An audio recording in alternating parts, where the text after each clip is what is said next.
જય કિસાન મિત્રો, આજે 15મી ઓક્ટોબર 2025 નો દિવસ. હું ગોપાલ ઇટાલિયા બોટાદના માર્કેટિંગ યાર્ડની અંદર કડદો કરી અને ખેડૂતોને લૂંટવામાં આવતું જે કારસ્તાન હતું એની સામે આમ આદમી પાર્ટીએ એક આંદોલન કર્યું અને આ આંદોલનની અંદર કડદાબાજોએ સરકારનો સપોર્ટ લઈ અને પોલીસના માધ્યમથી ખેડૂતો ઉપર દમન ગુજારવાનું કામ કર્યું.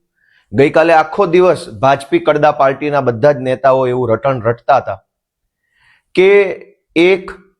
કે એ જે કાર્યક્રમ હતો હળદળમાં, ત્યાં સ્થાનિક કોઈ ન હતું, બધા જ બહારથી આવેલા હતા. આવું ભાજપી કડદા પાર્ટીના જે પ્રદેશ લેવલના કડદા નેતાઓ છે એ આવું નિવેદન આપી રહ્યા છે. જો કોઈ સ્થાનિક હતું જ નહીં એ આંદોલનની અંદર, તો પછી બોટાદની પોલીસે ગામની અંદર, ઘરની અંદર જઈને લોકોને માર્યો, દંડા માર્યા, તોડફોડ કેમ કરી? મંત્રી ગાંધીનગરમાં બેઠેલા મંત્રીને ખબર છે કે સ્થાનિક નથી અહીંયા કોઈ, તો સ્થાનિક પોલીસને નહોતી ખબર કે અહીંયા કોઈ સ્થાનિક નથી? એનો અર્થ એમ કે ખુલ્લેઆમ આ ષડયંત્ર, કાવતરું, ભાજપી કડદા પાર્ટી અને પોલીસનું આ કાવતરું ખુલ્લું પડી ચૂક્યું છે એમના જ નિવેદનથી. હળદળ ગામની અંદર ખેડૂતો ઉપર પોલીસે જે અત્યાચાર કર્યો છે એની સામે આમ આદમી પાર્ટીએ ગઈકાલે કોર્ટની અંદર પણ ખૂબ મજબૂત ફાઇટ આપી છે. અમદાવાદથી અને સ્થાનિક ત્યાં અમારી બોટાદની લીગલ ટીમે મજબૂત રીતે દલીલ કરી અને જે કાંઈ કાયદાની ભાષામાં કરવું પડે કામ કર્યું છે. પરંતુ એક ખેડૂતના દીકરા તરીકે અને ખેડૂતના મતથી જીતેલા ધારાસભ્ય તરીકે ખેડૂતો પ્રત્યે અમારી ફરજ છે, જવાબદારી છે, સંવેદનાઓ છે.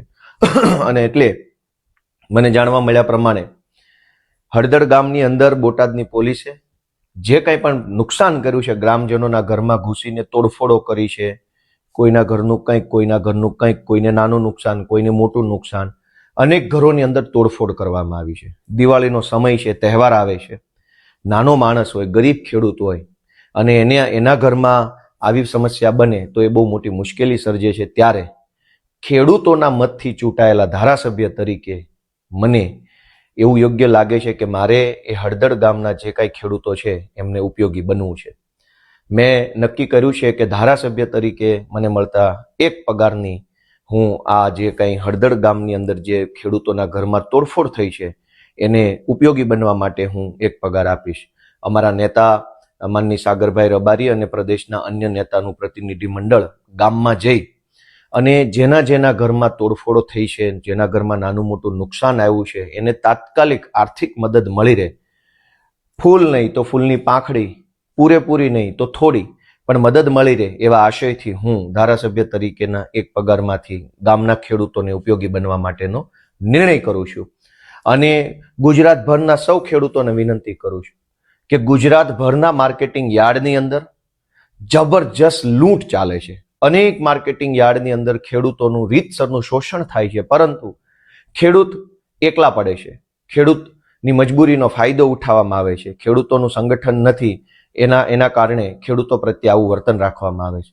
આખા ગુજરાતના અનેક એપીએમસી માર્કેટ યાર્ડમાં શેષ ફીના નામે, કોથળાના નામે, બારદાનના નામે, વજનના નામે, તોલમાપના નામે, મજૂરીના નામે, અધવચ્ચેથી માલ તમારો ખરાબ છે એવું કહીને એક યા બીજા શબ્દોમાં કડદો કરવામાં આવે છે. કદાચ બોટાદમાં કડદો શબ્દ વાપરતા હોઈએ તો બીજા જિલ્લામાં બીજો શબ્દ હશે, ચોથા જિલ્લામાં ચોથો શબ્દ હશે, પણ ખેડૂતો સાથે લૂંટફાટ થઈ રહી છે. ગઈકાલે ભાજપી કડદા પાર્ટીના ઘણા બધા પ્રદેશ લેવલના કડદાધિકારીઓએ પોતાના નિવેદનો આપ્યા, કાયદો અને વ્યવસ્થા ઉપર મોટા જ્ઞાન આપ્યા. કાયદો અને વ્યવસ્થા ત્યારે નથી બગડી જતી જ્યારે ખેડૂતોનો લોહી પરસેવાથી પકવેલો કપાસ છે એ માર્કેટિંગ યાર્ડના કડદાઓ લૂંટી લે છે. ત્યારે લૂંટ થાય છે ત્યારે કાયદો નથી બગડતો. જ્યારે ભાજપી કડદા પાર્ટીના નેતાઓના આદેશથી પોલીસ નિર્દોષ મહિલાઓને ઘરમાં ઘૂસીને મારે છે ત્યારે વ્યવસ્થા નથી બગડતી. ખેડૂતનું શોષણ થાય, ખેડૂત આરે અન્યાય થાય તો કાયદો અને વ્યવસ્થામાં વાંધો નથી. ખેડૂત પોતાનો અધિકાર માગે તો કાયદો અને વ્યવસ્થા બગડી જાય છે.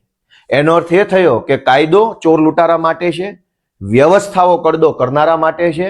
જો કડદો કરનારા અને ખેડૂતોને લૂંટનારાને તમે કંઈક કહેશો, ખેડૂતોની સાથે અન્યાય કરનારા લોકો સામે પડશો તો કાયદો અને વ્યવસ્થા બગડશે. જો કાયદો ખેડૂત માટે હોત, વ્યવસ્થા ખેડૂત માટે હોત, તો ખેડૂતો અધિકાર માગવા માટે આંદોલન કરે ત્યારે કાયદો વ્યવસ્થા ન બગડવી જોઈએ.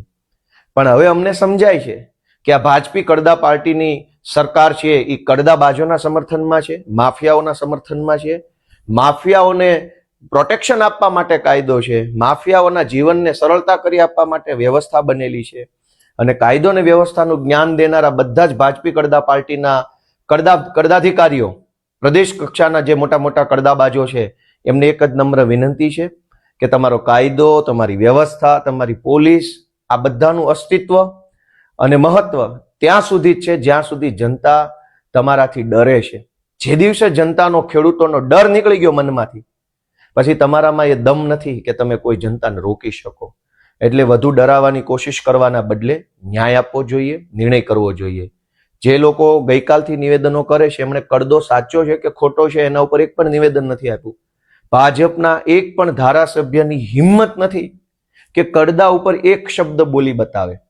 કાયદો વ્યવસ્થાનું જ્ઞાન આપવા માટે તો અનેક ટોળકી નીકળી ગઈ, પણ કડદા ઉપર બોલો ને. મેં જયારે એમ કીધું કે ભાજપના ધારાસભ્યોની હેસિયત વિધાનસભામાં પટાવાળા લેવલની છે તો ઘણા બધાને ગમ્યું નહીં. પણ પટાવાળાની હેસિયત ન હોય અને નેતા જેવી હેસિયત હોય તો બોલો, કડદા ઉપર એક શબ્દ બોલી બતાવો. કડદો ખોટો છે એમ બોલી બતાવો, અથવા સાચું છે એમ બોલી બતાવો.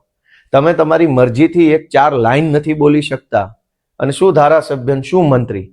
એટલે દોસ્તો, આજે ફરીવાર એક ખેડૂતના દીકરા તરીકે, ખેડૂતોના મતથી જીતેલા પ્રતિનિધિ તરીકે, ખેડૂતો પ્રત્યે હમદર્દી, સંવેદનાઓ બતાવવા માટે થઈ ધારાસભ્ય તરીકેના પગારમાંથી હું હળદળ ગામના જે ખેડૂતોને નુકસાન થયું છે એને ફૂલ નહીં તો ફૂલની પાખડી સ્વરૂપે ટેકો મળે એવો નિર્ણય કરું છું. આપ સૌ આમ આદમી પાર્ટીને સપોર્ટ આપો એવી મારી લાગણી છે. જય કિસાન.